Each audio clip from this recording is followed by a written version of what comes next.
So next type of boiler that we shall discuss, that is the Babcock and Wilcox boiler. In the previous case, that was in the Cochrane boiler, it was purely a fire tube boiler, low pressure boiler. But here the Babcock and Wilcox boiler is a water tube boiler. Its pressure developed by the steam is slightly more in compared to the Cochrane boiler. In this case, the coal or the hot solid fuel is fired in the furnace, and the hot flue gas that will develop in the furnace will go in upward direction. And we have provided some baffle plates. Through that baffle plates, the direction of the hot flue gas can be changed, so that maximum time it can come in contact with the water tubes. Here you see there is a drum at the top of this boiler. Inside that drum the water has stored, and just above that boiler there is the stop valve, water level indicator and steam stop valve, and all type of mountings are fitted there.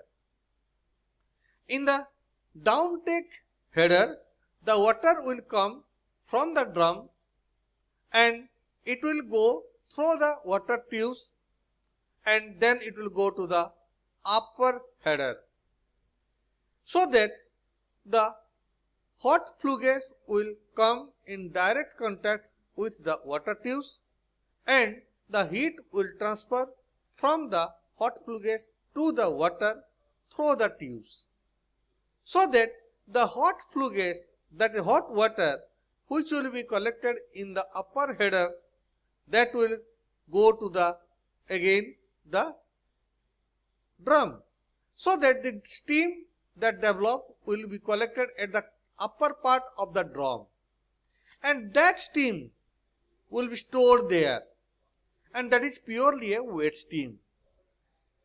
And in this case, as the steam has directly contact with the water particle, so that we are telling this as a wet steam. And that wet steam will again come through the superheater pipe from the drum to the combustion zone, and that wet steam again be heated, so that it will converted into the superheated steam. And the superheated steam that converted from the wet steam will be in the superheater, and that can be go for the application through the stop valve. So that here you see we are getting the steam in superheated condition. So here its pressure is more, and it have the 0, that is the 1 dryness fraction. This type of boiler can be used for the multiple purpose, but as the pressure is not so high as per the requirement for a thermal power plant, it cannot be used for the power generation. It can be used for the other purpose, but nowadays it is not so useful for the power generation, because the pressure developed in this case is around 50 to 60 bar. So that will be not so sufficient to rotate the turbine and to produce the power. That's why for the power generation we need very high steam pressure and high temperature, and that we can achieve by using the high pressure boiler. And like the low flare boiler, Benson boiler, all are very high pressure boiler.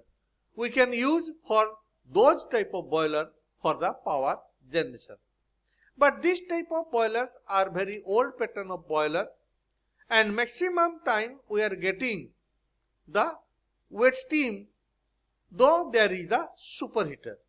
The rate of steam production in this case is not so high in compared to the high pressure boiler, and as the steam is in wet condition, the quality of the steam is very poor. it will have some dryness structure. And after heating the water here, the hot flue gas will go to the atmosphere through the chimney. And that is very important that before releasing the hot flue gas to the atmosphere, it must be properly filtered. And due to the presence of the dust particle in the hot flue gas, it has to be properly treatment, and all the flue gas, all the dust particle has to be removed properly. One thing you should remember, this Babcock and Wilcox boiler is mainly used for the other type of application like the textile industry, pharmaceutical industry, food processing industry, like that. Here we are using the coal, and any grade of coal can be utilized in this type of boiler.